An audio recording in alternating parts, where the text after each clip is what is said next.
Hello दोस्तों, कैसे हैं आप लोग। मैं हूं आयुष और स्वागत है आपका रीकैप एनीमे में। तो आज हम बात करेंगे मार्वल के व्हाट इफ सीरीज के एपिसोड 1 की। तो चलिए शुरू करते हैं। तो एपिसोड की शुरुआत में वॉचर कहता है कि टाइम, स्पेस और रियलिटी की बहुत सारी पॉसिबिलिटी हो सकती है। एक अलग चॉइस से बहुत सारे अल्टरनेट वर्ल्ड्स बन सकते हैं और ऐसा ही होता है। लोकी सीरीज में मल्टीवर्स बना था और वॉचर हमें बताता है कि एक कमजोर सा लड़का जो कि ब्रुकलिन से था, वो आगे जाकर सुपर सोल्जर बनता है जिसे कैप्टन अमेरिका नाम मिलता है। लेकिन इस टाइमलाइन में एक अलग चॉइस की वजह से दूसरी टाइमलाइन क्रिएट हो गई। यहाँ पर स्टीव रोजर को लाया जाता है सुपर सोल्जर बनाने के लिए और इस बार पेगी कार्टर एक्सपेरिमेंट रूम के बाहर नहीं जाती और रूम में ही रुकती है और उसके रुकने की वजह से एक नई टाइमलाइन बन जाती है। और यहाँ पर स्टीव को सुपर सोल्जर सीरम लगने ही वाली होती है कि तभी एक आदमी वहाँ पर गोली चला देता है और जब स्टीव बाहर निकलकर उस आदमी को रोकने आता है तो वो आदमी स्टीव को भी गोली मार देता है और पेगी कार्टर उस आदमी को गोली मार देती है। लेकिन इन सब चीजों की वजह से वहाँ पर आग लग जाती है और होवर्ड स्टार्क जो कि टोनी स्टार्क का डैड है, वो कहता है कि अब हमारे पास बहुत कम वक्त है। अगर हमने ये एक्सपेरिमेंट अभी नहीं किया तो हमारी पूरी मेहनत बर्बाद हो जाएगी और स्टीव के घायल होने की वजह से वो अपने आप पर एक्सपेरिमेंट नहीं करा सकता। तो पेगी कार्टर उस मशीन में जाती है और वो सुपर सोल्जर बनकर बाहर निकलती है। लेकिन पेगी के सुपर सोल्जर बनने से कर्नल फ्लिन खुश नहीं होता क्योंकि पेगी एक लड़की है और वो कहता है कि लड़कियां कभी भी फ्रंट लाइन में नहीं लड़ती। फिर हम देखते हैं कि स्टीव अब ठीक हो चुका है और पेगी बॉक्सिंग करके अपना गुस्सा निकाल रही होती है और जो वेट होते हैं उन सभी को उठा उठाकर दीवार पर फेंक रही होती है और स्टीव उसे यकीन दिलाने की कोशिश करता है कि सब कुछ ठीक हो जाएगा। फिर हॉवर्ड, पेगी और फ्लिन बात कर रहे होते हैं कि नॉर्वे में टेसरेक्ट है और नाजिस उसके पीछे पड़े हैं और वह टेसरेक्ट को हासिल करना चाहते हैं। और दूसरी तरफ हम देखते हैं कि रेड स्कल नॉर्वे में आकर टेसरेक्ट को हासिल कर लेता है और हॉवर्ड कहता है कि हमें टेसरेक्ट को हासिल करने के लिए सेना की 1-2 टीम भेजनी चाहिए और पेगी कहती है कि ये काम मैं कर सकती हूँ। लेकिन फ्लिन ऐसा कुछ भी करने से मना कर देता है क्योंकि वहां पर जाना बहुत खतरनाक है। फिर हम देखते हैं कि पेगी बार में बैठकर गम मना रही होती है और हॉवर्ड वहां पर आकर उसे कॉस्ट्यूम और शील्ड देता है। फिर हम देखते हैं कि पेगी पहुंचती है नॉर्वे में और वहां पर जो भी दुश्मन के सैनिक हैं उनको एक एक करके ठिकाने लगा देती है।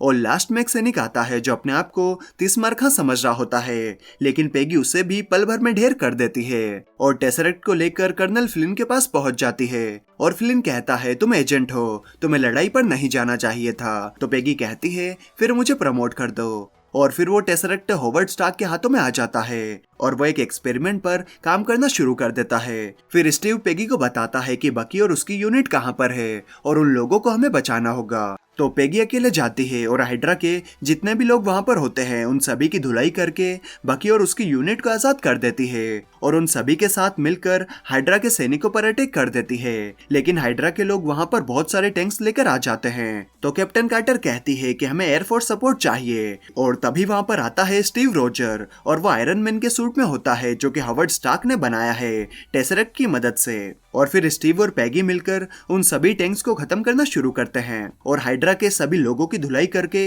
अपना काम खत्म करते हैं। और फिर हम देखते हैं कि फ्लिन किसी से बात करते हुए कहता है कि मुझे स्टीव रोजर और कैप्टन कार्टर पर बहुत गर्व है। और फिर स्टीव और पेगी मिलकर एयरफोर्स से लड़ते हैं और एक एक करके उनको भी ढेर कर देते हैं।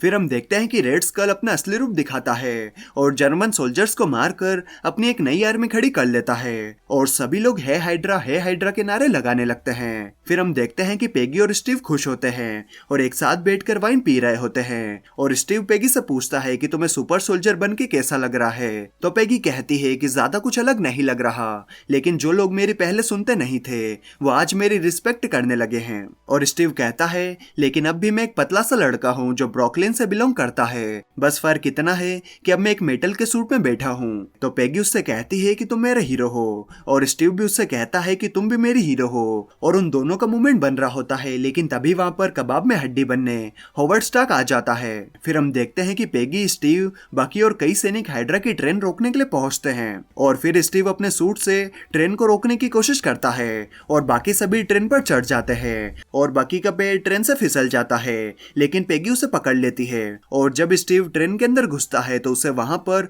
बहुत सारे बम दिखाई देते हैं और वो पेगी को जल्दी से ट्रेन से उतरने को कहता है क्योंकि ये एक हाइड्रा की चाल थी। और फिर वो बम फट जाते हैं, लेकिन पेगी और बाकी सभी ट्रेन से कूदकर बच जाते हैं, लेकिन स्टीव का किसी को कुछ भी पता नहीं चलता और सभी को लगता है कि स्टीव मर चुका है। फिर हम देखते हैं कि फ्लिन हॉवर्ड पर गुस्सा कर रहा होता है और कहता है कि तुमने कहा था कि उस सूट को कुछ भी नहीं हो सकता, लेकिन वो तो खत्म हो गया। और पेगी को गुस्सा आता है और वो कहती है कि हमने सूट के साथ स्टीव को भी खो दिया है, तो उस सूट के बारे में सोचना बंद करो, और वहां से चली जाती है। और फ्लिन कहता है कि स्टीव रोजर को ही सुपर सोल्जर बनना चाहिए था।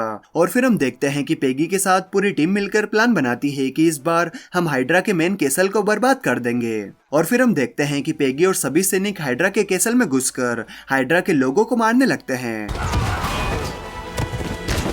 और दूसरी तरफ रेड स्कल टेसरेक्ट की मदद से अपने एक्सपेरिमेंट को शुरू कर देता है। फिर बाकी और कुछ सैनिक हाइड्रा से लड़ते लड़ते पहुंचते हैं एक जगह पर जहां पर स्टीव का सूट बंधा होता है और स्टीव भी उसी जगह पर पास में बंधा पड़ा होता है। और फिर हम देखते हैं कि रेड स्कल टेसरेक्ट की मदद से एक पोर्टल खोल लेता है और एक ऑक्टोपस मॉन्स्टर उस पोर्टल से बाहर निकल कर आने लगता है और वो सबसे पहले रेड स्कल को ही पकड़कर मार देता है। फिर स्टीव को बकी आजाद करता है और स्टीव उनसे कहता है कि हमें सूट में जनरेटर की मदद से जितनी पावर हो सके उतनी पावर भरनी है ताकि हम आज की लड़ाई जीत सकें। और फिर सूट चार्ज होकर काम करना शुरू कर देता है। और फिर हम देखते हैं कि पेगी उस मॉन्स्टर को रोकने की कोशिश कर रही होती है और हॉवर्ड स्टार्क मशीन से उस पोर्टल को बंद करने की कोशिश करने लगता है और हॉवर्ड स्टार्क की वजह से वो मॉन्स्टर उस पोर्टल में फिर से खिंचाने लगता है, लेकिन उस मॉन्स्टर ने पेगी को भी पकड़ कर रखा होता है और अपने साथ साथ वो पेगी को भी अंदर ले जाने लगता है। लेकिन तभी वहां पर स्टीव आ जाता है और पेगी की मदद करने लगता है,